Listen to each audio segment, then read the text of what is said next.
하나님 말씀은 야고보서 4장 신약성경 374면 신약성경 374면 신약성경 374면 야고보서 4장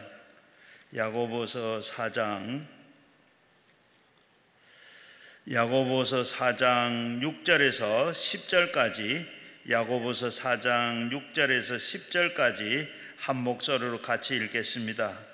그러나 더욱 큰 은혜를 주시나니 그러므로 일렀으되 하나님이 교만한 자를 물리치시고 겸손한 자에게 은혜를 주신다 하셨느니라. 그런즉 너희는 하나님을 복종할지어다. 마귀를 대적하라. 그리하면 너희를 피하리라. 하나님을 가까이 하라. 그리하면 너희를 가까이 하시리라. 죄인들아 손에 깨끗을 하라. 두 마음을 품은 자들아 마음을 성결하게 하라. 슬퍼하며 애통하며 울지어다. 너희 옷을 애통으로 너희 즐거움을 근심으로 바꿀지어다. 주 앞에서 낮추라. 그리하면 주께서 너희를 높이시리라. 아멘. 오늘도 우리 아현성결교회 우리 조원근 목사님 오늘 이 시간에 말씀해 주시겠는데 더 큰 은혜를 오늘 이 말씀해 주실 때 큰 은혜를 받을 줄로 믿고 이제 목사님 나오실 때 우리 다 오른손 들고 할렐루야로 인사하겠습니다. 할렐루야! 감사합니다. 잠깐 한번 기도하겠습니다.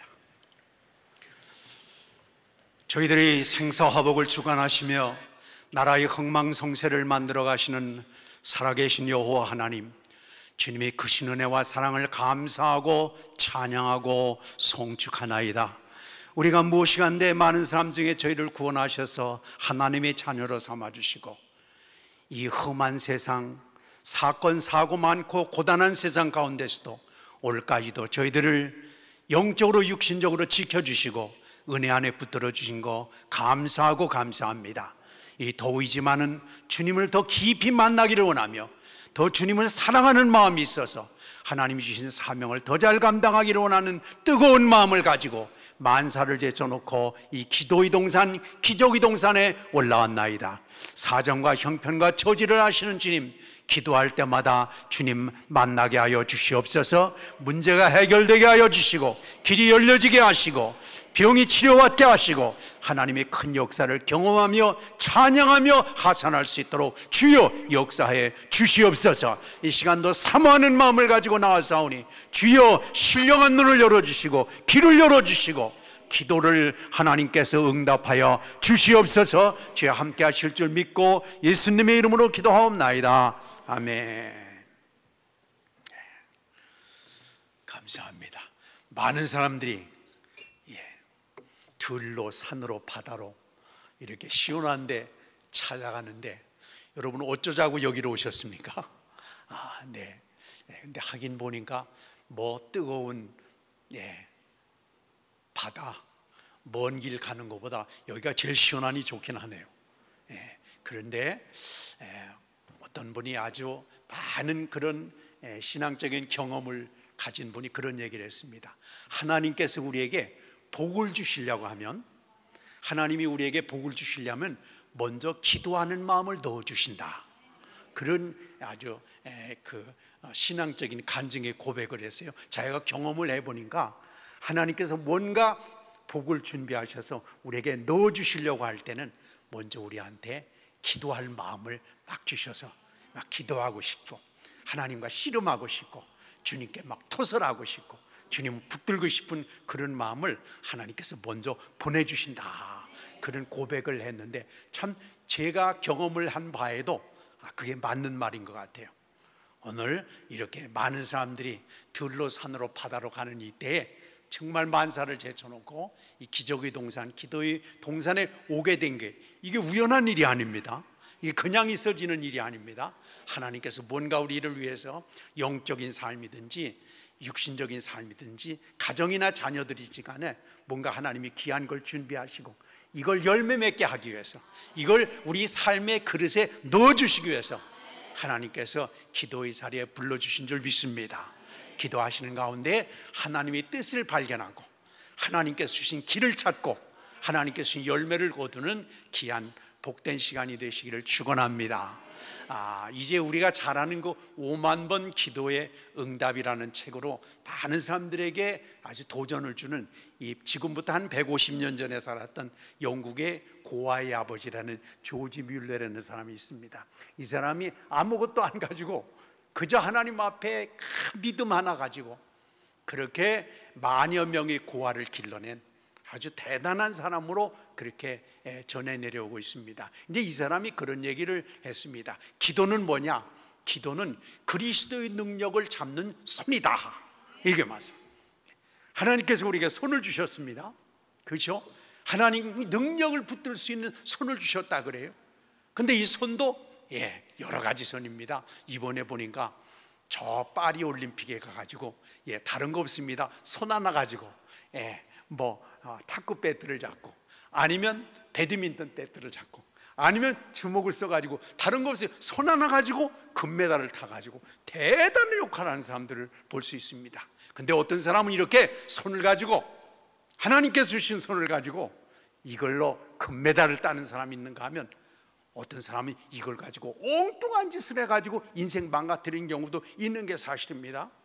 하나님께서 우리에게 기도라고 하는 이 놀라운 이 축복의 손을 하나님께서 주셨는데, 이 손을 활용해서 이번에 기도원에 올라오신 김에 하나님의 능력을 꽉 붙들고, 하나님의 능력이 손이 내 손을 꽉 붙들고, 그래서 정말 이제는 간증하며 살아가는 복된 삶이 되시기를 축원합니다. 자, 오늘 더 큰 은혜를 그런 제목으로 같이 생각을 해보려고 합니다.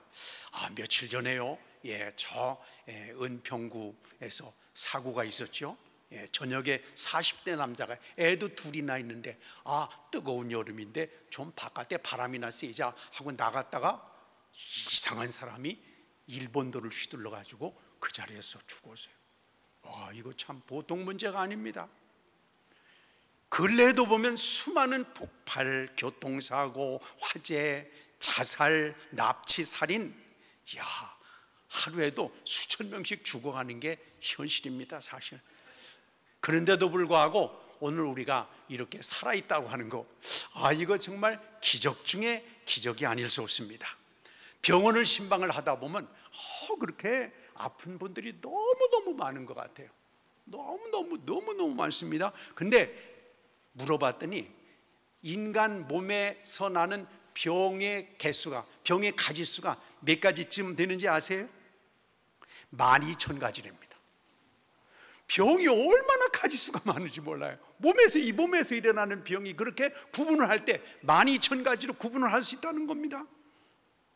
그런데 오늘까지 이렇게 건강하게 산 거 얼마나 큰 축복인지 몰라요? 제가 이제 몇 년 전에 재작년이군요, 여러 번 했는데 이 내시경 검사를 한 적이 있었습니다. 근데 내시경 검사를 했는데 끝나고 나서 선생님이 보여줘요. 이렇게 TV 모니터에 이게 목사님 목구멍이 모습입니다. 그런데 구멍이 이만큼 뚫어져 가지고 빨갛게 쑥 내려가는데, 제가 그래서 그 검사를 하고 난 뒤에는 생선 먹을 때 얼마나 걱정되는지 몰라요. 이거 가시가 지나가다 걸치면 곤란한데 뜨거운 거 먹으면 여기 이 속에 이게 대면 어떻게 될까? 그런데 74년 동안에 열심히 뜨거운 거 먹고, 유리는 안 먹었습니다만 어쨌거나 가시도 먹고 난리를 폈어도 이제까지 살아남은 거 보면, 이거 정말 하나님의 축복이구나. 우리가 삶을 살아가는 거 내 나름대로 건강도 관리하고 잘했지만은 그러나 하나님이 돌보심이었다, 그런 생각을 갖습니다. 오늘 우리가 참 대한민국은 큰 복을 받았는데요, 그런데 UN 식량농업기구의 발표에 의하면 지금도 매일 이 지구촌에는요, 이 아프리카 같은데, 저 방글라데시, 미얀마 이런 데 엄청난데, 이 지구촌 전체에서 하루에 굶어 죽는 숫자가 약 2만 5천 명이랍니다. 굶어 죽는 게 아니에요. 우리는 지금 굶어 죽는다는 개념을 모르잖아요. 예. 아니, 먹을 게 지금 천지로 뭉쳐나가지고 난리를 피고 있는데 우리는 이 개념이 없습니다. 제가 어렸을 때만 해도 야, 정말 먹고 사는 게 너무 힘든 것 같아요. 그래서 제가 저 시골에서 살았는데 거지가요 깡통 하나씩 가지고 다니면서 집집마다 가가지고 먹는 걸 얻는데 뭘 얻느냐고 하면 먹다 남은 꽁보리밥 한 숟갈씩 얻습니다. 깡통에다가 이 집에서 한 숟갈 넣고 저 집에서 된장 한 숟갈 넣고 저 집에서 또 보리밥 한 숟갈 넣고 이래서 깡통에다가 막 비벼가지고 거지가 먹고 그랬습니다. 그게 한 6, 70년 전, 예, 뭐 한 50년 전도 그랬을 것 같아요. 예, 그 시골에서 그런 모습이었습니다. 근데 오늘 우리는 너무 먹는 게 흔해가지고 그런 게 개념이 없지 않아요. 근데 이 지구촌에는 하루에도 2만 5천 명 전체 지구 생각할 때 굶어 죽는다는 겁니다. 근데 오늘 이렇게 잘 먹고 잘 살고 하는 거, 이게 하나님의 놀라운 축복이 아닐 수 없습니다. 많은 사람들이 야, 이 죽으면 어디로 가는지도 모르고 지옥으로 퐁당 빠지는 건지도 모르고 그냥 재미있어서 그냥 어디에 취해서 인생을 막 달려가는 사람들이 얼마나 많습니까? 그럼에도 불구하고 우리는 하나님께서 신령한 눈을 열어주셔서 우리가 가야 될 때가 어딘지, 하나님께서 말해놓으신 종착역이 어딘지, 우리는 그저 죽기 위해서 사는 게 아니라 영원을 살기 위해서 살아가고 있습니다. 그러니까 이게 우리가 생각을 해보면 얼마나 참 감사하고 감격하고 은혜와 축복인지 모릅니다. 경제적으로나 또 신앙의 자유와 뭐 여러 가지를 볼 때 정말 받은 것만 해도 엄청나게 많이 받았습니다. 그런데 오늘 성경에 6절에 이렇게 하나님 말씀하십니다. 더 큰 은혜를 주신다. 할렐루야. 그렇습니다. 받은 것도 많지만 더 큰 은혜를 주신다. 예전에 축구 감독이었던 히딩크라는 사람이 있었어요. 뭐 그때 88 아니죠? 월드컵인가요? 그때 막 4강까지 올라갔는데 생각이 어떠십니까? 마음이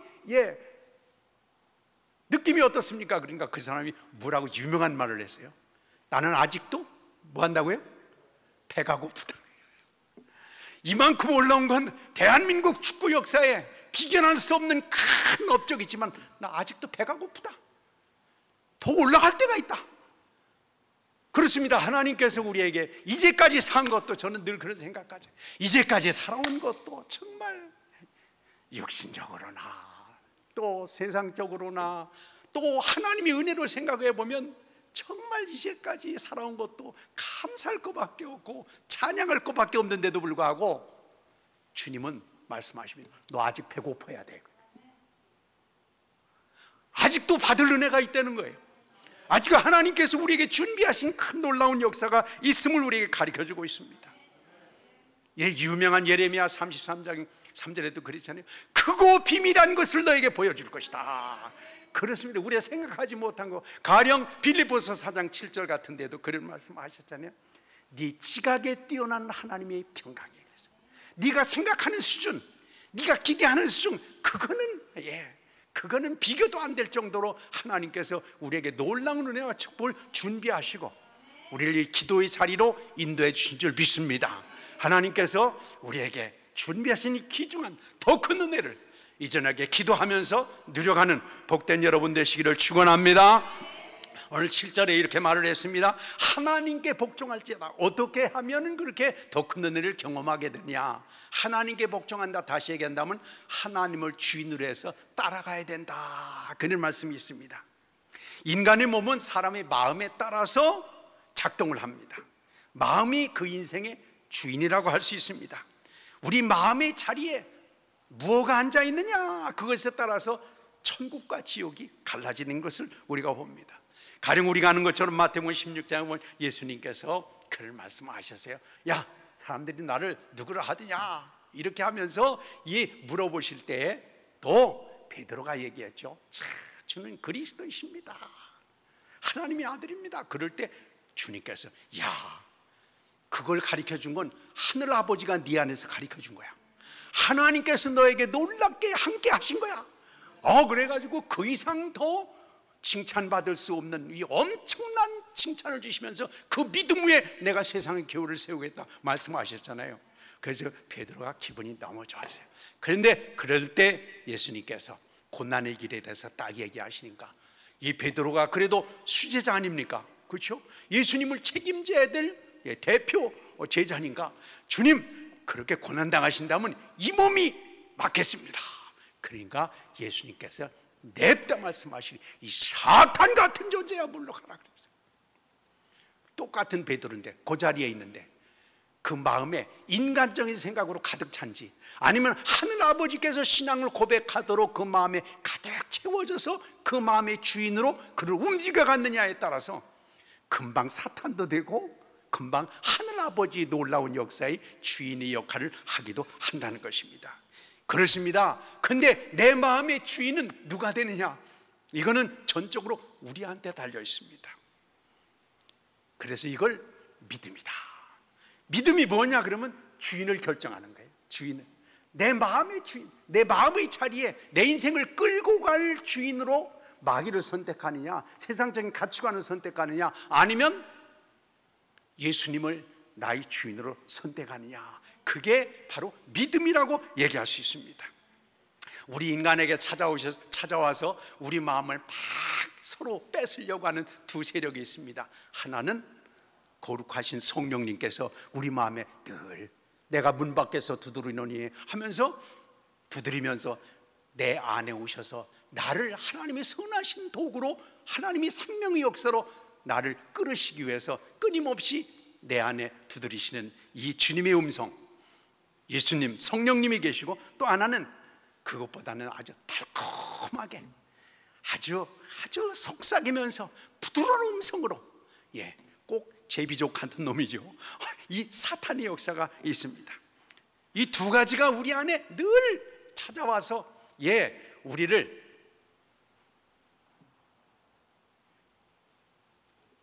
이끌어 나가려고 주인 역할을 하려고 둘이 늘 우리 안에 와서 우리에게 도전을 해주고 있습니다. 근데 우리 인간이 가만히 생각을 해보면 제가 생각을 해봐도 하나님께서 이건 하고 저건 하고 이건 하지마 이렇게 하나님께서 탁 말씀하셨습니다. 에덴 동산에 따먹어봤는데 따먹으면 죽는다, 이건 내 영역이다, 이렇게 하나님 말씀하시는데 뱀이 와가지고 샥샥샥샥샥 하와씨 왜 이렇게 이쁘게 생겼어? 정말 너무너무 이쁘네. 야, 얼굴 이쁜데 말이야 그 속에 있는 것까지 하나님만큼 높아질 수 있어.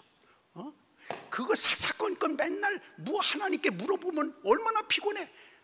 내 말 딱 들으면 말이야 아주 지혜롭게 돼가지고 아주 생각이 판단력이 있어서 하나님께 물어보지 않아도 네가 똑똑하게 될 수 있어. 얼마나 내 말 그냥 한 번만 들으면 돼. 여러분 이렇게 뱀이 와가지고 속속속속속속 그랬습니다. 우리가 만약에 하와였다고 한다면 하나님이 우리를 생각해 주는 것 같아요? 뱀이 우리를 생각해 주는 것 같아요?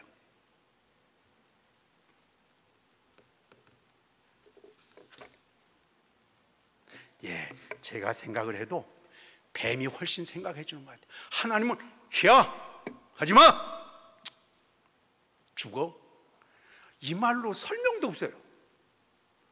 뭐 다르게 사람이 하나님이 그러시지만 좀 따뜻하게 품어주시고 얼마나 고생 많아, 먹고 싶지? 그거 먹으면 안 돼. 그래도 이건 내가 너를 위해서도 한 거야. 이렇게 설명이라도 좀 해주시고 따뜻하게 좀 격려라도 해주시면 하나님 얼마나 좋아요. 하나님 딱 잘란 말이에요. 근데 뱀이 와가지고 샥샥샥샥, 뱀이 혀가 어떻게 되세요? 달랑달랑 그러잖아요. 아주 막 아주 그냥 여러 가지 미사역구를 써가면서 그를 유혹한 것을 볼 수 있습니다. 하나님을 믿는 우리 삶이 그래서 우리가 넘어가기가 참 쉬운 거예요. 근데 그래서 여기에 뭐가 필요하냐면 분별력이 필요하고 여기에 결단이 필요하고 여기에 성령님의 역사가 필요하고 여기에 믿음의 진리가 필요한 겁니다. 자, 그렇습니다. 에덴 동산은 원래 낙원입니다. 파라다이스입니다. 그러나 마귀에게 마음을 주니까 최고로 생각해주는 그런 같은 그런 달콤한 말에 빠져가지고 마귀에게 마음을 주니까 에덴 동산이 지옥이 됐습니다. 그래서 쫓겨나게 됐잖아요. 그래서 비극적인 나라로, 여러분 그래요. 우리는 어떤 생각을 좀 그래요. 하나님께서 이번 문제만 해결해 주시면 그냥 신앙생활도 열심히 하고 내가 하나님 앞에 많이 드리고 이번 사업만 잘 되면 내가 하나님 앞에 몽땅 드리고 열심히 정말 믿음으로 살겠습니다. 그거는 확률적으로 볼 때 거의 없는 확률입니다. 사람이 타락하는 것은 환경이 나빠서가 그게 아닙니다. 환경이 아무리 좋다고 하더라도 미혹을 받고 세상적인 것에 마음을 뺏기게 되면 여기에 지옥으로 떨어질 수밖에 없습니다. 그래서 예수님도 그랬어요. 하나님의 나라는 저기 있는 것도 거기 있는 것, 저기 어디 가서 있는 것도 아니고 어디에 있다고요? 너희 안에 있다 그랬어요.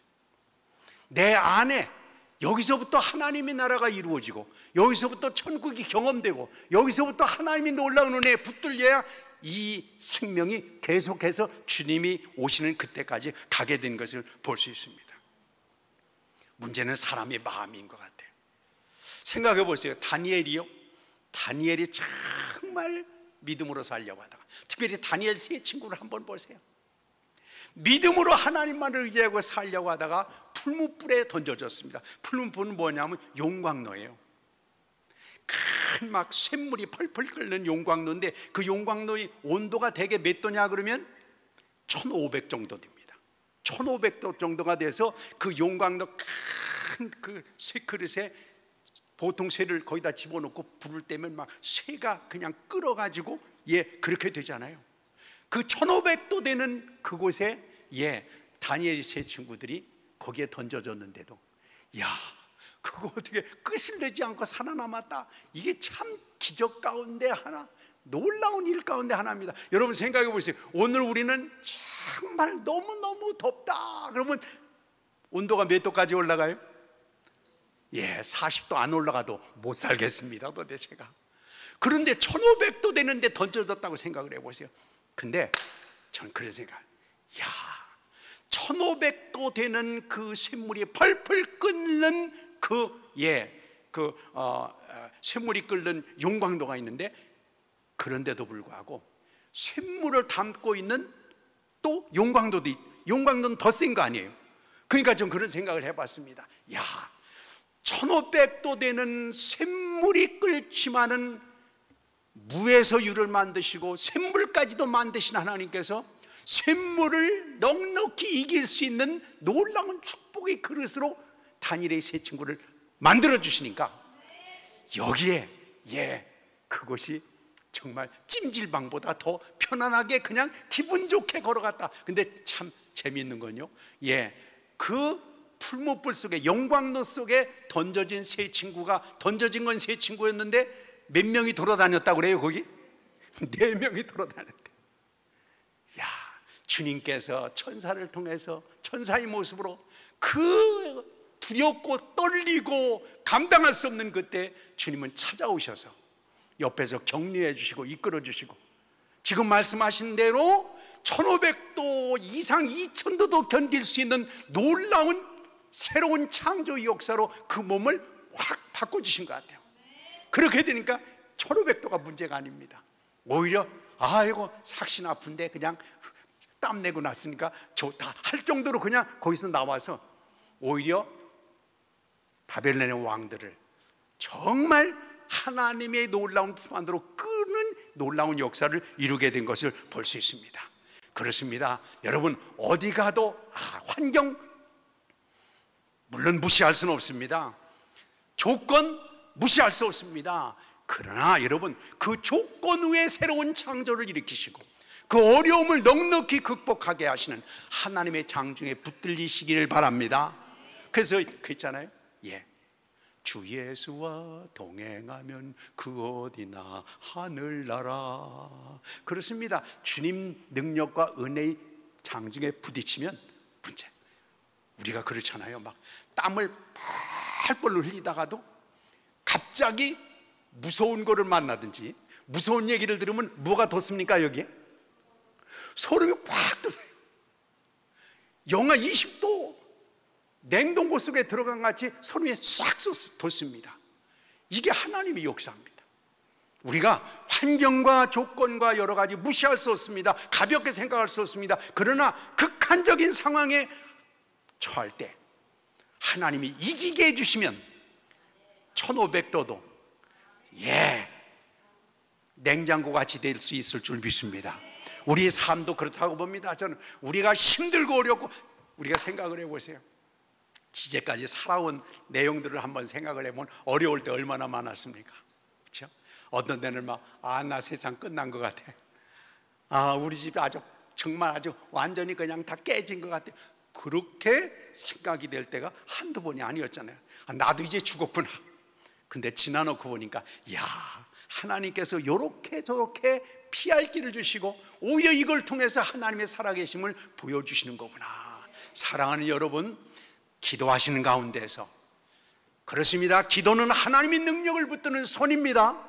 이 능력의 손, 정말 권능의 손에 붙들려서 나갈 수 있도록 기도를 통하여 하나님께 붙들림을 받는 복된 삶이 되시기를 바랍니다. 그렇습니다. 우리가 참 아무리 선하게 살고 또 충성을 하려고 해도 우리는 참 부족한 것밖에 없습니다. 그러나 예수님께 붙들리면, 그렇죠? 예수님이 내 안에 계신다고 한다면 나에게 신령한 눈을 열어서 필요한 것을 분별하게 하시고 보게 하시고 좋은 사람을 만나게 하시고 이기게 하시고 하나님의 역사를 이루는 복된 기회가 되시기를 바랍니다. 어떤 목사가 열심히 이제 충성을 하는데, 근데 어느 날 꿈을 꾸게 됐다는 거예요. 그래서 이 목사님이 인생이 끝나고 하나님의 심판대 앞에 가서 딱 이제 신문을 받게 됐습니다. 하나님께서 저 위에 계셔서 내려다보시면서 근엄한 목소리로 이렇게 이 목사한테 얘기했습니다. 에이 목사야, 그대는 항상 선하게 살았는가? 여기서는 거짓말이 안 통한다. 그냥 마음속을 꿰뚫듯이 하나님의 음성이 너는 선하게 살았는가? 마음에 확 울려오는데 이 목사는 기어 들어가는 소리로 하나님, 저 그렇게 못 살았습니다. 그래? 한참 있다가 다시, 그렇다면 이 목사야, 그대는 항상 의로웠는가? 신문하듯이 막 그 마음속으로 확 빛이 비치는 것 같이 그의 마음에 파고 들어왔습니다. 이 목사가 죽을 맛입니다. 하나님, 저 그렇게 살지 못했습니다. 조금 있다가 하나님께서 또 그대는 항상 깨끗했는가? 이 목사가 사색이 돼가요. 아닙니다. 저는 그러지 못했습니다. 나는 이제 완전히 죽었다. 완전히 이제 저주받아가지고 지옥으로 떨어졌다. 그냥 몸둘 바를 모르고 그냥 몸이 타들어가는 가운데서 웅크리고 있는데, 그때 그의 눈에 환한 빛이 비치면서 예수님의 얼굴이 보이는데, 동시에 놀라운 환상이 그 앞에 꽉 이렇게 보이는데, 예수님이 목사인 자기를 꼭 껴안고 저 위에 음성으로 내려오는 하늘을 쳐다보면, 위를 쳐다보면서, 아버지, 이 사람은 항상 선하게 살지도 못했습니다. 말은 그럴 때 하지만은 그러나 온전치 못했습니다. 설교는 그냥 힘있게 하지만 의롭지도 못했습니다. 자기 혼자 믿음으로 사는 것 같지만 깨끗하지도 못했습니다. 그러나 그래도 최선을 다해서 A 목사는 내 편에 서려고 했습니다. 예수님 편에 서려고 했습니다. 아버지요, 이제부터는 제가 이 사람 편에 서겠습니다. 할렐루야. 그렇습니다. 그는 그 꿈에서 깨어나서 내 힘으로 살아가는 것이 아니라 내가 정말 설교도 의롭게 사는 것 같이 했지만은 따지고 보면 지저분하게 이를 때 없고 추하게 이를 때 없고 남한테 내보이기 부끄러울 면이 많이 있는다지만은, 그러나 그래도 최선을 다해서 주님께 붙들려 살아가려고, 주님 편에 서려고 했던 이것이 마침내 하나님의 나라에서는 예수님이 내 편에 서서 나를 껴안고 나를 주님 아버지께로 인도하는구나. 그러면서 그가 믿음을 더 새롭게 했다는 그런 간증의 역사가 있습니다. 그렇습니다. 예수님은 이 땅에 오셨는데 의인을 찾으러 오시지 않았습니다. 죄인을 부르러 오셨다. 그렇게 말했어요. 왜요? 의인은 이 세상에 찾을래야 찾을 수가 없는 게, 의인이라고 생각을 한다면 그건 가식적인 인간입니다. 주님은 가식적인 인간을 싫어하십니다. 내 자신을 그냥 솔직히 드러내놓는 사람, 내 자신을 솔직하게 하나님 앞에 내놓는 사람, 그 사람은 죄인이라는 고백을 할 수밖에 없고, 주님은 그 죄인을 치료하기 위해서 오셨습니다. 여러분, 예수님께서 이 땅에 훌륭한 사람, 좋은 사람, 쓸만한 사람, 이런 사람을 찾으러 예수님께서 오신 것이 아닙니다. 예수님은 정말 자기를 바로 볼 수 있는 사람, 이런 사람을 위해서 주님께서 이 땅에 오셨습니다. 목사님이 대한 얘기를 했으니까 하나 더 얘기를 한다면요, 어떤 목사 안수를 받은 목회자가 어느 교회에 새롭게 아주 기대감을 갖고 부임을 했다는 겁니다. 그래서 그 교회에서는 이 신임 목사를 환영하는 만찬을 확 열었는데, 어떤 젊은 집사님인지 권사님인지 와가지고는 이 실어 오는 목사님한테 불쌍하다는 듯이 이렇게 말했습니다. 먼저 목사님도 참 이리저리 시달리다가 가셨는데 젊은 양반이 참 안 됐습니다.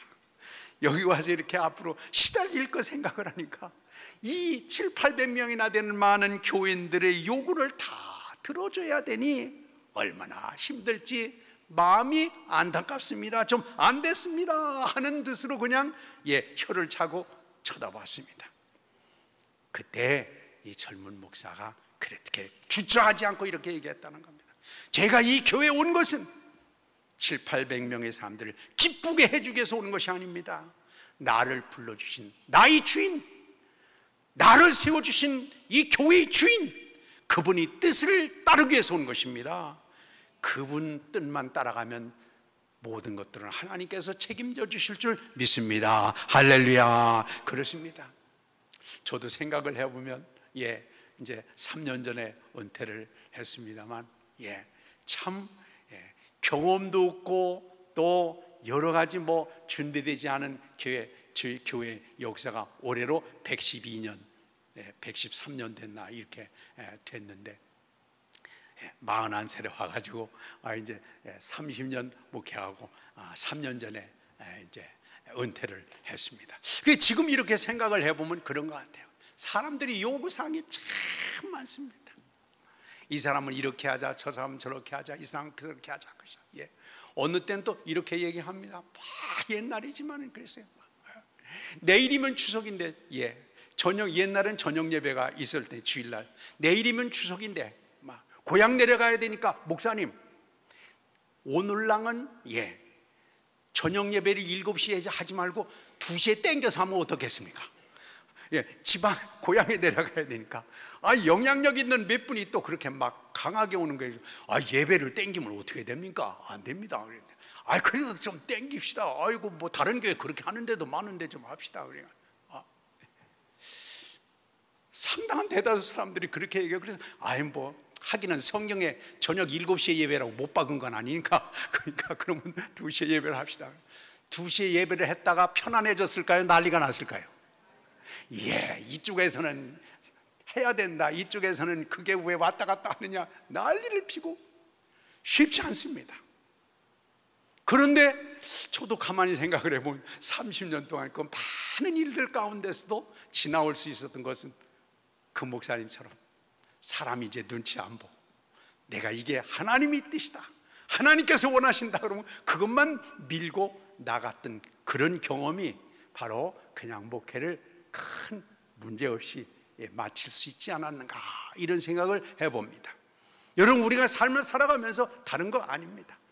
이 사람 눈치 저 사람 눈치, 여기 환경 저기 환경 왔다 갔다 하지 않고 하나님이 선하시고 온전하신 뜻만을 가정에서 이루고 사업에서 이루고 자녀를 키우는 데 이루고 내 충성하는 방향에서 그런 삶을 갖고 나가게 되시기를 바랍니다. 왜 우리가 살아가면서 머리를 돌리다가 머리를 한 바퀴만 돌아야 되는데 돌리다가 삥삥삥삥 돌아가지고 방향을 못 찾는 거예요? 왜 우리가 이렇게 실패를 하고 거짓이 나오고 부정부패가 나옵니까? 다른 거 아닙니다. 달콤하게 다가오는 세상적인 마귀의 음성이 나를 더 사랑하고 나를 더 편하게 해줄 것 같은 음성 때문에 하나님께서 분명하게 우리에게 주인으로서 성령의 감동을 주시는데도 불구하고 거절하고 편리를 따라갈 때, 거절하고 사람들이 비유를 맞추게 될 때 여기에 나중에는 추락하는 경우들을 많이 봅니다. 그래서 사람들한테 뭐랄까요? 사람들은 이 눈치를 바라보면서 사람들이 인정을 받으려고. 근데 아까 말씀드린 대로 사람은 다 방향이 달라가지고 모두를 인정해 줄 수 없습니다. 하나님을 만족시키고 하나님의 뜻을 따르면 하나님께서 정리해 주실 줄 믿습니다. 자, 마귀는요 대단한 놈입니다. 마귀는 무서운 게 없습니다. 그래서 감히 예수님까지도 시험하러 들을지 않았습니까? 무서운 게 없는 놈입니다. 그렇지만 아무리 무섭고 완력이 대단하다 하더라도 마귀는 앉을 자리가 있어야 들어옵니다. 앉을 자리를 내주지 않으면 마귀는 못 들어옵니다. 주님께서 아까 말씀드렸죠. 믿음이라는 것은 내 마음의 주인 자리를 누구를 선택하느냐, 이게 믿음입니다. 가룟 유다도 보면 그래요. 가룟 유다 생각해 보세요. 우리 같았으면 그냥 기도하다가 주님의 음성, 내가 너를 사랑하노라 한마디만 들어도 막 인생이 뒤집어질 것 같아요. 그렇잖아요. 근데 가룟 유다는 예수님과 3년 동안이나 같이 돌아다녔습니다. 그 능력이 주님, 죽은 자를 살리시는 주님, 놀라운 은혜의 주님, 주님과 3년 동안을 같이 먹고 숙식을 같이 할 정도로 같이 제자 훈련을 받았던 그였는데도 불구하고 그의 마음이 늘 예수님을 맞추려고 하지 않고 예수님을 자기한테 맞추려고 했습니다. 그래서 늘 이 가룟 유다는 마음이 갈라졌습니다. 틈이 갈라졌습니다. 틈이 갈라지니까 성경에 보면 마귀가 그 마음에 예수님을 팔려는 생각을 집어넣었다 그랬겠습니다. 마음이 갈라지니까, 마음이 틈이 생기니까 그 틈바구니에 마귀가 예수님을 팔려는 생각을 가룟 유다의 마음에 집어넣습니다. 그래서 그 마음의 생각이 무르익게 되니까 마침내 마귀가 이제는 가룟 유다의 마음속에 아예 들어가서 주인이 됐습니다. 그러고 나니까 그렇게 사랑으로 품어주시고 인도하시는 예수님을 팔아먹을 수밖에 없지 않습니까? 그렇습니다. 마귀가 그냥 들어오는 것이 아닙니다. 그 주인의 자리를 만들어줬습니다. 자기가. 여러분, 마귀를 가볍게 생각할 세로는 안 되지만요, 그러나 여러분 기억해야 될 것은 우리 안에 마음의 자리를 예수님께만 모신다면 마귀는 틈도 못할 줄 믿습니다. 그렇습니다. 우리가 자리를 마련해 주면 마귀는 그냥 들어오는 거예요. 원망하고 불평하고 짜증하고 부정적인 생각으로 예수님이 주신 놀라운 뜻 안에서 살아가지 아니하고 그렇게 불평과 원망과 짜증 가운데 살아가게 되면 틈이 생기고 틈 안에 마귀가 생각을 집어넣고 그 생각이 무르익으면 마침내 마귀가 들어와서 우리를 주저앉히게 될 수밖에 없습니다. 오늘 예수님을 온전히 주인으로 해서 예수님께서 마음에 깨닫게 하시고 생각나게 하시고 인도하시는 길을 걸어가시기를 바랍니다. 그리고 8절에 또 이렇게 더 큰 은혜를 받는 비결은 두 번째는 마음을 성결케 하라 그랬습니다. 좋은 그릇이 돼야 하나님이 좋은 것을 담아주신다, 그 뜻입니다. 하나님은 생명과 축복과 능력이 샘이십니다. 그래서 하나님과 가까이 지내야 됩니다. 그런데 하나님은 어떤 분이신가? 거룩하신 분입니다. 깨끗하신 분입니다. 하나님이 놀라운 축복의 역사는 깨끗한 그릇에만 담아주십니다. 그래서 오늘 8절에 보니까 그랬어요. 손을 깨끗이 하라. 두 마음을 품은 자들아, 마음을 성결케 하라. 9절에서 보면 슬퍼하며 애통하며 울지어다. 왜요? 회개가 그렇게 간단하지 않습니다. 우리가 그렇잖아요. 저는 제일 안타까운 것 가운데 하나일 겁니다.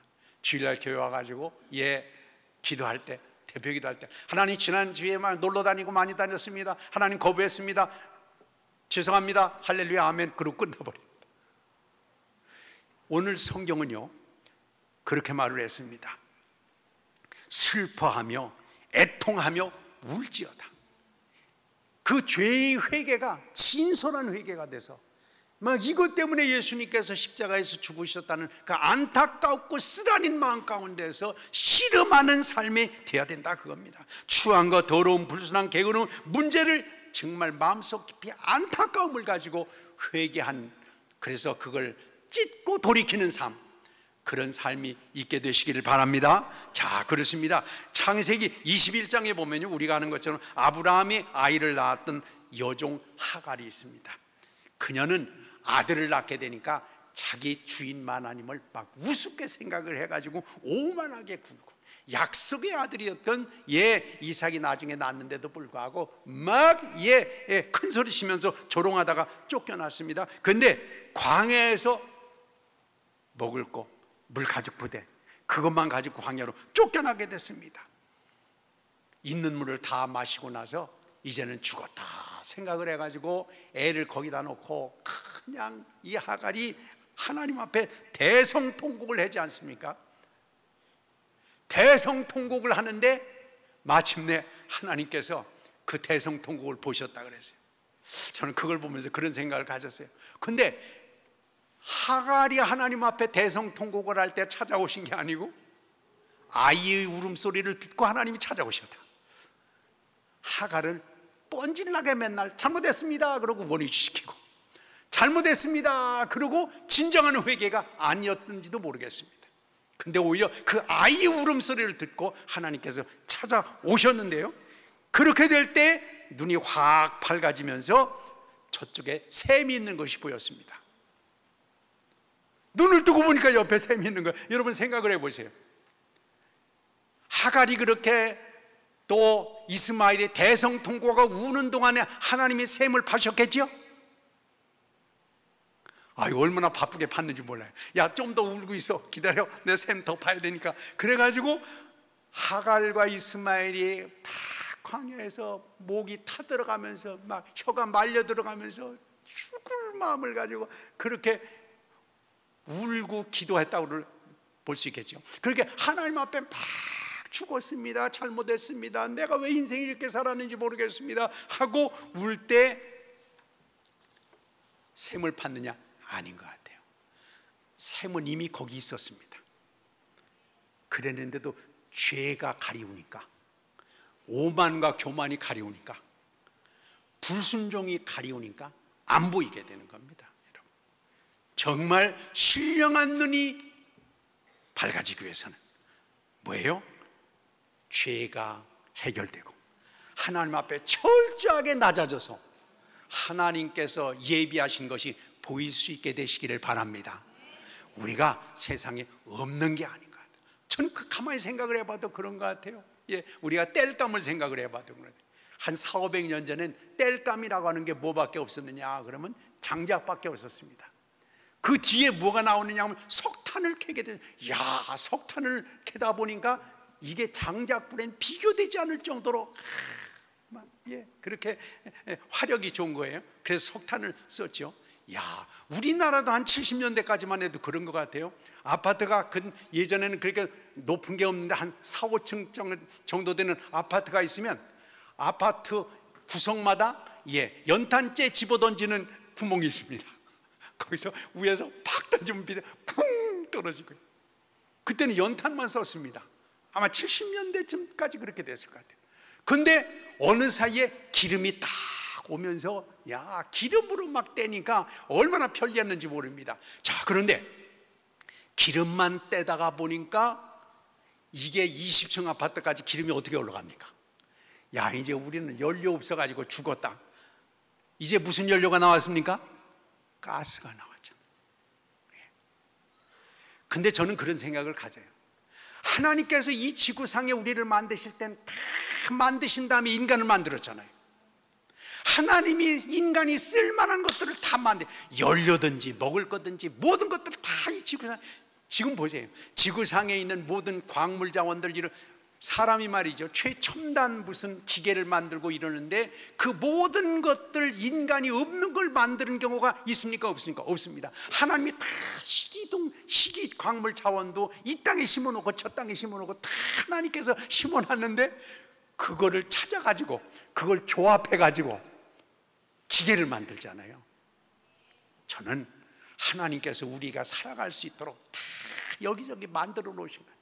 그래서 6일 동안 다 만들고 마지막에 사람을 만드신 것은 하나님께서 우리 필요한 것들을 다 만들어 주셨는데 문제는 눈이 안 보여서 찾지를 못하는 거예요.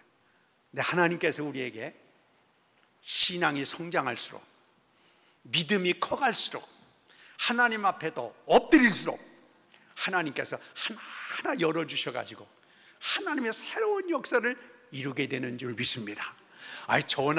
전화도 생각을 하면 참 신기하잖아요. 예, 한 70년대만 해도 그런 것 같아요. 예, 80년 초까지만 해도 그런 것 같아요. 제가 시골에서 보니까 시골 동네 스피커가 있습니다. 그래가지고 누구누구씨 서울에서 전화 왔으니까 이장댁에 와서 전화 받으시오. 이러면 그냥 막 달려가지고 이장댁에 와서 전화 받으시오. 또 시골에서 서울로 전화하려면 우체국에 가야 됩니다. 그럼 우체국 가서 신고를 전화번호를 얘기해 주면 누구누구씨 3번 방에 들어가서 전화 받으세요. 그럼 가서 우체국에서 받습니다. 그랬는데 지금은 여기 앉아서도 미국과 통화하는 거 어디 같은지 간에 영상통화로 해가지고 그냥 옆에 있는 것 같이 다 만들잖아요. 하나님께서 이런 기술을 왜 20년 전에 안 했을까? 근데 하나님이 필요할 때마다 열어주시는 것 같습니다. 여러분, 믿음의 눈을 열고 신령한 눈을 열어서 그런 어떤 공업적인 기술적인 것뿐만 아니라 신령한 하나님의 은혜가 우리 안에서 무르익어 풍성한 삶을 살아가는 귀한 삶이 되시기를 축원합니다. 우리 자신을 봐야 됩니다. 이런 얘기가 있어요. 스페인 왕이 노예선을 찾아갔대요. 죄수들이 그 밑에서 노예선 밑에 갤리선이라고 하나요? 그 노예선 밑에서 막 노를 젓고 있습니다. 대부분이 사형수들입니다. 그 사형수들을 이제 전투함에 그 뱃속에서 이제 노를 젓게 해서 막 싸우는 거예요. 스페인이 배들이 많잖아요.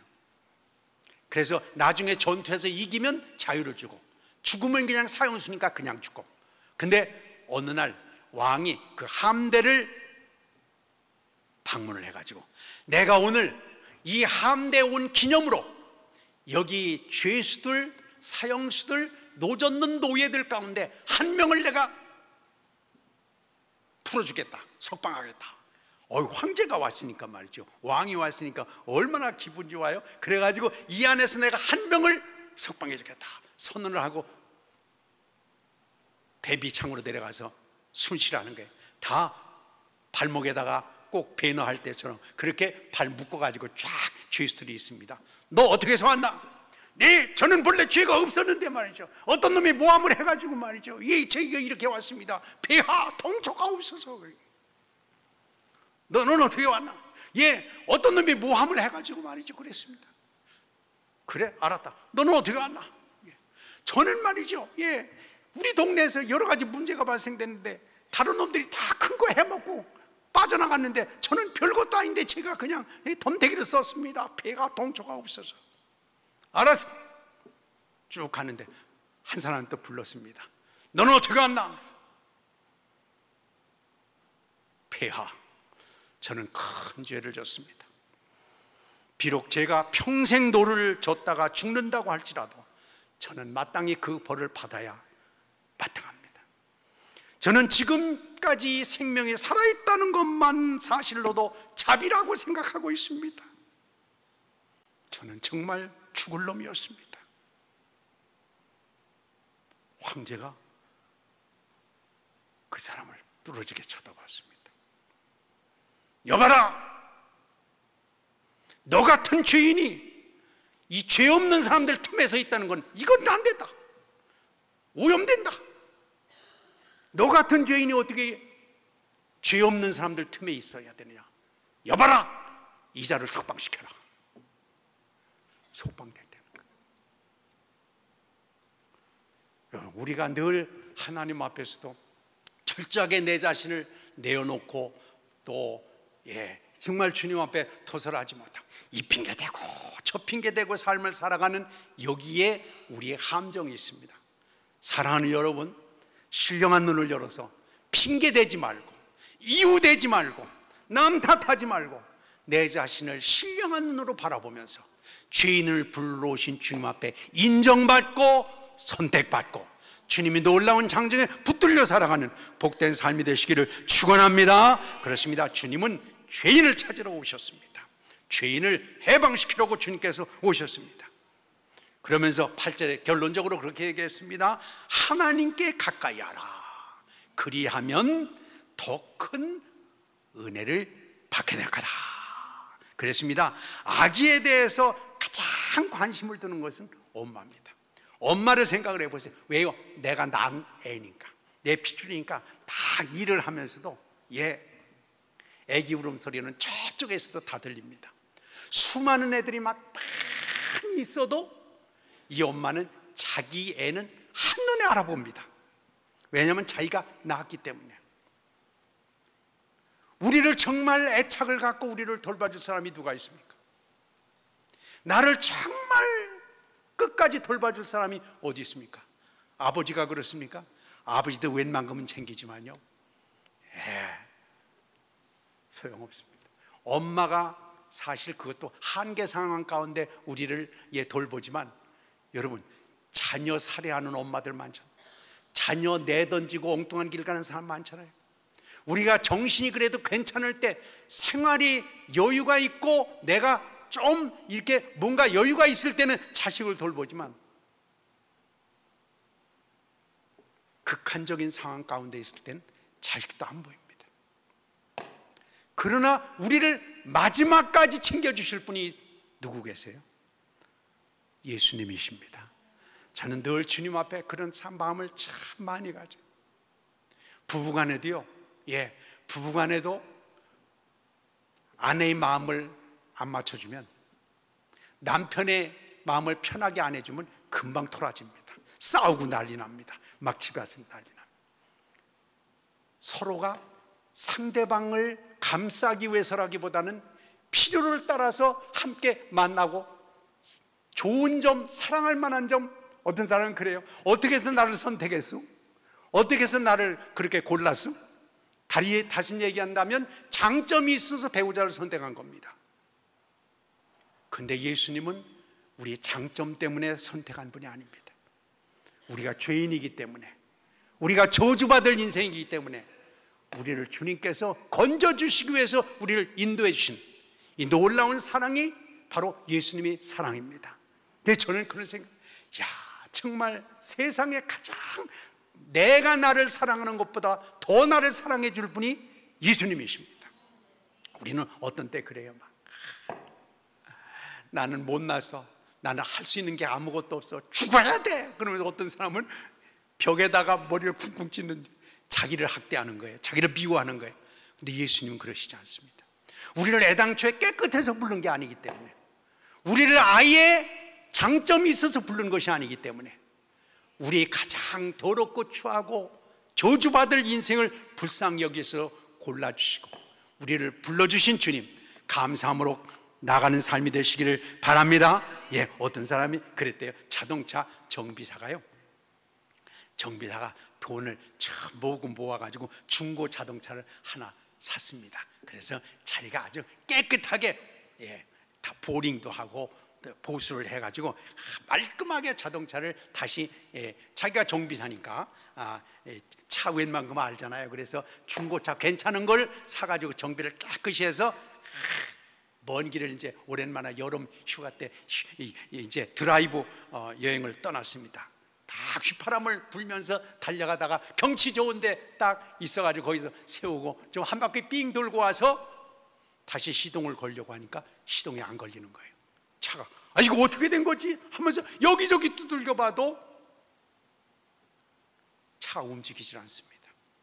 미국의 그 넓은 땅이기 때문에 그냥 길이 얼마나 그 벌판을 달리는지 몰라요. 그러니까 지나가는 차도 별로 없고 아이고 아주 큰일 났습니다. 어떻게 하면 좋을까 막 헤매고 있는데 어떤 자가 저쪽에서 쭉 오더니 고장나서 헤매고 있는 이 정비사의 중고차 옆에 이렇게 서서 쳐다보고 있는 거예요. 젊은 양반, 그 어디 고장났어? 그러니까 이 노신사가 이렇게 물어봤어요. 차에서 내린 노신사가. 그러니까 이 정비사는 이거 정말 고장났는데 잘 안 되네요. 그러니까 이 노신사가 이렇게 말을 했다고요. 젊은 양반, 내가 좀 손봐주면 안 될까요? 그러니까 노인 선생님께서 차를 이렇게 어떻게 하십니까? 걱정하지 마세요. 그래서 막 땀을 뻘뻘 흘리면서 여기저기를 두들기고 뺐다 박았다 해봐도 차가 움직이질 않습니다.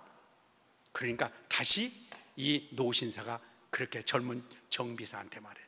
내가 한번 봐줄게요. 한번 봅시다. 그러니까 가만히 있으라니까요. 짜증나게. 나 정비공이 걸랑요. 나 전문인이라고요. 정비공이 걸랑요. 예, 여기 저쪽으로 가세요. 그냥 가세요. 이러니까 그래도 이 노신사가 그래도 좀 돌봐주고 싶은데 이런데 하다 안 되니까 결국 이 노신사에게 이 정비공이 그럼 한번 봐주세요. 그러고 맡겼습니다.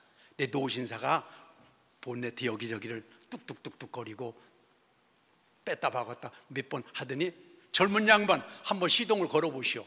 근데 시동을 엔진의 키를 확 돌리니까 팍 하고 차가 시동이 그냥 경쾌하게 울리는 겁니다.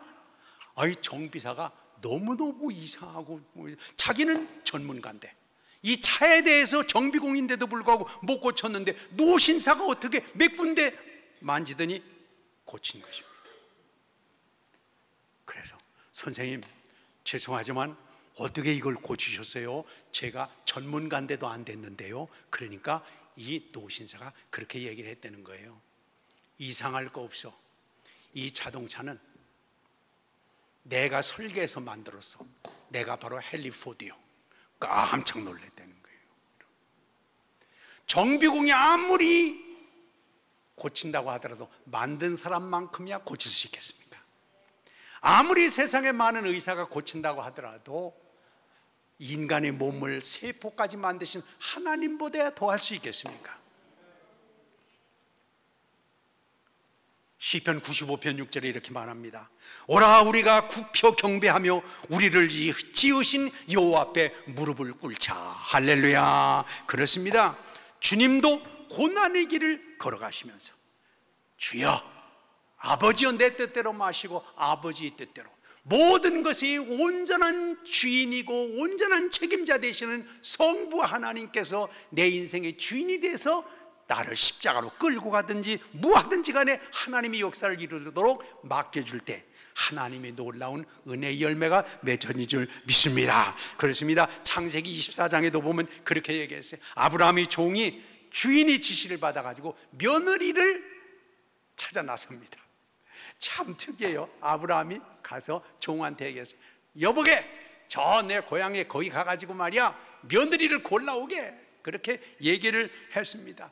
그래서 결국은 여차저차해서 리브가를 만나게 됐는데 라반의 집에 가가지고 그 과정을 다 얘기한 다음에 그렇게 이제 종이 얘기 어떻게 하겠습니까? 그러니까 리브가의 오라비와 아버지가 뭐라고 얘기하느냐면 그렇게 나옵니다. 이 일이 여호와께로부터 말미암았으니 우리는 가부를 말할 수 없도다. 하나님이 마음에 감동을 주시고 증거로 보여주시고 은혜 가운데 인도해 주시니 나는 가부를 말할 수 없다. 이거 뻔히 볼 때 하나님의 역사 아니냐? 데리고 가라 하고 본 적도 없는 아브라함의 종에게 이 예쁜 딸 한참 꽃 필 나이 리브가를 그냥 내맡긴 내용들을 우리가 봅니다. 우리 같았으면 그랬을 것 같아요. 3일 동안 기도해 봐야 돼. 증거를 대봐야 돼. 우리가 확인을 해봐야 돼. 다시 정말 한번 조사를 해봐야 돼. 사랑하는 여러분, 가장 귀중하고 확실한 증거는 하나님이 보여주시는 증거입니다. 하나님께서 우리 마음속에 감동을 주시고 말씀을 주시고 은혜로 인도해 주시는 것입니다. 하나님의 말씀을 잘 듣는다고 하는 것이 너무 중요한 것 같습니다. 내 생각 골똘히 해봐야 1분 후에 내 인생을 알 수 없는 게 인생입니다. 자, 그렇다면 1분 후에만 앞으로 될 일들을 안다고 하더라도 교통사고 하나도 안 날 겁니다. 그렇잖아요. 1분 후에 일을 안다고 그러면 누가 교통사고를 당할 사람이 어디 있겠습니까? 그러나 우리가 아무리 노력을 해도 우리는 1분 후에 일을 알 수가 없습니다. 하나님의 음성을 들어야 됩니다. 하나님께 주신 놀라운 은총을 들어야 됩니다. 저는 그럴 때마다 좀 도전이 됩니다. 예수님께서 제자들을 선택했습니다. 그 당시에 로마 제국이 대단한 힘을 갖고 있는 최고의 문명 대국이 로마 제국이었습니다. 오늘날 미국 이상으로 그 당시에는 이 로마 제국이, 지금도요, 로마가 만들어 놓은 길, 로마 시대에 만들어 놓은 상수도가 지금도 오늘날 만든 거 이상으로 대단하다는 거 아닙니까? 그 정도로 만들어 놓은 로마 제국의 대문명의 역사를 예수님께서 갈릴리에 왔다 갔다 하면서 복음으로 그 로마 제국을 뒤엎겠다, 복음으로 이 세상을 완전히 뒤엎어버리게 새로운 세상을 만들겠다고 하시면서 예수님이 제자들을 선택했는데, 그 제자 중에 수제자, 그 제자 중에 대표가 누굽니까? 베드로죠. 베드로의 스펙이 뭔가요? 스카인가요? 베드로의 스펙이 아무것도 없습니다. 무슨 학교를 나왔습니까? 공부를 했습니까? 가문이 좋습니까? 직업이 괜찮습니까? 생긴 게 잘생겼습니까? 그 내용에 보면 아무것도 없었습니다. 그 당시에 잘 나가는 바리새인들, 학식이 많은 사람이, 서기관들, 공부를 잘하는 사람이 많이 있었습니다. 그 당시에 가문 좋기로 이름 났던 사두개인들 많이 있었습니다. 그런데 예수님은 아예 머릿속에 아무것도 들어있지 않은, 아무것도 머리 굴릴 내용이 없는, 문제가 있으면 그냥 인맥을 동원해서 해결하고, 문제가 있으면 머리 굴려가지고 연구해서 작전을 짜가지고 막 할 수 있는 이런 사람은 다 제껴놓고, 나는 여기도 안 통하고 저기도 안 통하고 나는 위에밖에 안 통하겠다 하는 사람을 하나님께서 고르셨습니다. 예수님께서 고르셨어요. 저는 그런 생각을 해봐요. 어떤 분 보면, 우리 기독교인들 가운데서도 막 공부도 잘하고, 기독교인들 가운데서 막 그 권력도 있고 세상적인 많은 것들을 가진 사람을 좀 선택해서 세상을 복음하는 데 쓰면 얼마나 좋겠는가. 근데 하나님이 그런 방법이 아니신 것 같아요. 생각을 해보세요. 예수님이 붙잡혀 갔을 때 괜찮은 정통 가문에 있었던 그런 사람들이, 인맥을 동원할 수 있는 사람이 있었다면 예수님이 제자들 가운데 재빠르게 전화를 해가지고 인맥을 동원해서 예수님 풀어주라고 했을 거예요. 돈이 엄청나게 많은 사람이 있었다고 한다면 돈 가지고 해결하려고 들었을 것입니다. 만약에 어떤 지적인 그런 걸 가지고 있었다면 그런 걸로 해결하려고 했을 것 같아요. 근데 예수님께서 부활하시고 승천하신 뒤에 기댈 데가 없는 거예요. 제자들은 돈도 없으니까 돈에 기댈 데도 없고, 돈으로 막을 수 있는 것도 없고, 인맥을 동원할 것도 하나도 건덕지가 없습니다. 그러니까 무슨 사업체를 동원해가지고 사람을 할 수도 없습니다. 그러니까 그 제자들이 예수님께서 약속하신 것을 기다리라 했을 때 그냥 기다릴 수밖에 없었습니다. 그렇습니다. 하나님을 온전한 주인으로 모실 때 그 로마 제국이 대단한 것도 복음으로 뒤엎어지게 된 줄 믿습니다. 그렇습니다. 우리가 하나님께서 우리를 쓰시는 것, 그래서 교회에서도요, 이번에 장로 하듯이죠. 이번에 권사, 목사님 저는 가진 것도 없고요, 배운 것도 없고요. 근데 오히려 그러기 때문에 지금 직분을 받아서 하라는 거예요. 아이고 안 됩니다. 하나님의 뜻하고는 전혀 다릅니다. 하나님께서 그런 놀라운 은혜의 삶을 갖고 가기를 원하십니다. 사랑하는 여러분, 하나님께서 우리에게 주시는 음성을 들어야 됩니다. 하나님께서 나를 왜 부르셨는지, 이제는 하나님께서 위에서부터 내려주시는 것들을 받고 갖고 나가게 될 때 하나님께서 우리의 삶을 새롭게 만들어 가실 줄 믿습니다. 그렇습니다. 어떤 사람이 그랬다는 거예요. 아주 젊은 사람이 말이죠. 아주 유명한 선생님을 찾아가 가지고 가르침을 받으려고 그렇게 이제 찾아왔답니다. 그러면서 그 스승이 이제 몇 가지를 물어보니까 이 사람이, 젊은 사람이, 배우러 왔다는 사람이 말을 얼마나 잘하는지, 막 쉬지 말고, 막 쉬지 않고, 제가 아는 것 이거고 저는 것 이거고 제가 들은 것도 이거고 제가 이제까지 책 읽은 것도 이거고, 이거 막 계속 장황하게 얘기를 하는 거예요. 그래서 이 스승이 아이 여보게, 얘기 조금 이따 하고 이 차 한 잔 마시고 얘기합세. 그러고 차를 끓여가지고 잔에다가 부어주는데, 그런데도 불구하고 젊은이가 계속 말을 하니까, 선생님 이러죠, 세상 돌아가는 게 이렇죠, 이게 지금 되겠습니까, 이래가지고 되겠습니까, 제가 이렇게 공부하면 되겠죠, 막 말을 계속하고 있는 겁니다. 그러니까 이 스승이 찻잔에다가 계속 물을 따르는데, 이 젊은이가 보니까 이 찻잔에 물이 막 철철철철 넘치는데도 불구하고 이 유명한 선생님이 물을 따르는 거예요. 아니 선생님이 지금 물이 잔이 넘치잖아요. 그러니까 그 선생님이 그랬다는 거예요. 껄껄 웃으면서, 이 찻잔과 마찬가지로 자네의 마음은 너무 많은 것으로 들어있어. 너무 많은 것이 다 차 있어. 그래서 내 가르침이 들어갈 자리가 없어. 그러니까 자네 그냥 일어나서 가야 되겠네. 그렇게 얘기를 했다고 하는 겁니다. 저는 생각을 해보세요. 예수님 앞에 나와서 가르침을 받는데도 알아듣지 못한다면 예수님이 잘못 가르친 걸까요? 가르침을 받는 사람이 문제 있는 걸까요? 그렇습니다. 하나님께서 우리에게 다 말씀하시고 깨닫게 하시고 인도하시는데도 불구하고 우리가 들으려고 하지 않는데 문제가 있는 것 같아요. 저는 기도하면서도 그런 생각을, 기도 많이 하면 기도하는 것만큼 하나님의 음성을 들어야 되잖아요. 근데 여러분 생각을 해요. 저도 기도할 때 그런 것 같아요. 하나님 이거 아셔야 돼요, 이러겠어요. 하나님께, 하나님은 우리를 긍휼히 여겨주세요, 하나님 우리를 불쌍히 여겨주세요, 이게 아니고, 하나님 이 나라가 어떻게 됐는지 똑똑히 보시라고요. 이러면 어떻게 되겠어요, 하나님이 도대체가. 빨리 하나님이 해결해 주세요. 우리가 꼭 기도하는 것도 하나님 모르시는 것을 깨우쳐 드리려고 하는 것 같이, 하나님이 이거 잘못되면 하나님이 책임지셔야 돼요 하는 것처럼 하나님 앞에 책임 추궁을 하는 것 같이 되는 것은 아닐까, 이런 생각을. 저는 늘 기도할 때마다 우리가 꼭 국회의원들하고 비슷한 것 같아요. 국회의원들 인사청문회 할 때, 요번에 또 장관 뭐 임명한데 인사청문회 할 때 국회의원들이 이럽니다. 후보자께서 대답하시기 바랍니다. 그러면서 막 국회의원 막 물어봐. 한 5분 동안 물어봐요. 그래서 후보자가 대답하려고, 의원님 실상 그건데 그만! 후보자 얘기는 들어볼 게 없습니다. 누구만 혼자 말하고 있어요? 국회의원들만 말하고 있어요. 이 국회의원 정말 어떻게 좀 했으면 좋겠습니다.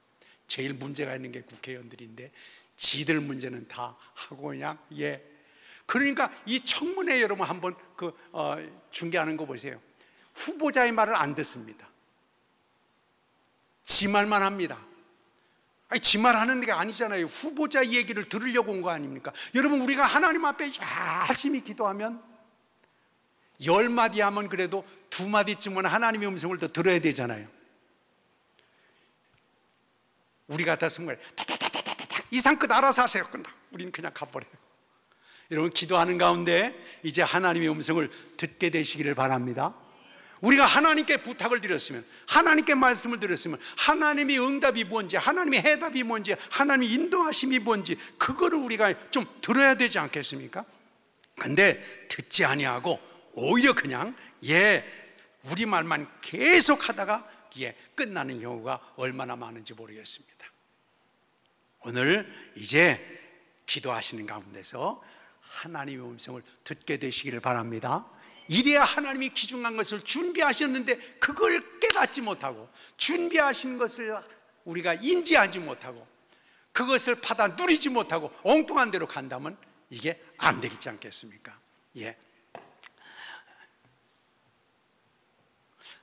하나 더 말씀을 드리고 마치겠습니다.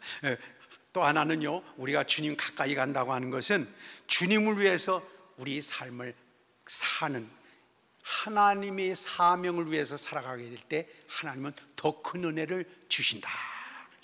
우리가 잘 아는 것처럼요, 하나님께서, 예수님께서 마태복음 28장 19, 20절에서 그런 말씀하셨죠. 세상 끝날까지 내가 너희와 항상 함께 있으리라. 이게 얼마나 중요한지, 얼마나 좋은지. 그런데 사람들이요, 이 말씀을 다 좋아가지고 막 늘 세상 끝날까지 나하고 함께 하신다 그래. 근데 그것보다 더 중요한 게 뭐냐 그러면요, 그 앞에 있는 게 더 중요합니다. 너희는 온 세상에 나가서 복음을 전해서 그들에게 세례를 주고 제자를 삼고 하나님이 주신 사명을 다할 때 내가 함께한다, 이런 것입니다. 하나님이 주신 사명을 다하지 않을 때 하나님은 보장해 주시지 않는 거예요. 하나님께서 우리를 불러주신 이유가 바로 하나님이 주신 사명을 감당하는 그리스도의 용사로서, 하나님의 일꾼으로서 우리를 불러줬는데, 우리가 하나님의 일을 최선을 다해서 감당하지 못하고 내 뜻과 내 마음대로만 감당하게 될 때는 하나님이 예비하신 큰 은혜와 축복을 무산시키고 마는 것입니다.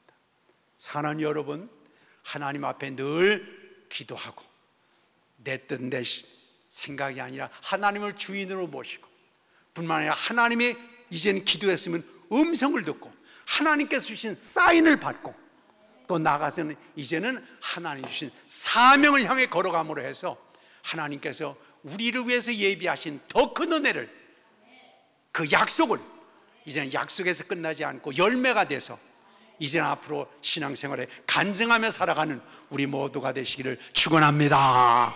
예, 기도하시겠습니다. 하나님은 더 큰 은혜를 준비하시고 우리를 불러주시고 인도해 주셨습니다. 그렇습니다. 하나님께 복종하고 하나님을 주인으로 모시고 주님의 음성을 듣고 순종해 나가면 하나님은 은혜 위에 더 큰 은혜, 더 크고 비밀이라는 것을 보여주시고 인도하신다고 그랬습니다. 오늘까지 살아오는 것도 하나님이 큰 은혜와 축복이지만 하나님은 더 크고 귀한 비밀을 준비하시고 더 귀한 역사를 이루어가시기 위해서 우리를 불러주셨습니다. 기도하시는 가운데 하나님의 영에 붙들려서 주님의 영광의 역사를 이루는 우리 모두가 되시도록 이 시간 주여 세 번 간절히 부르고 하나님 앞에 기도하겠습니다. 주여!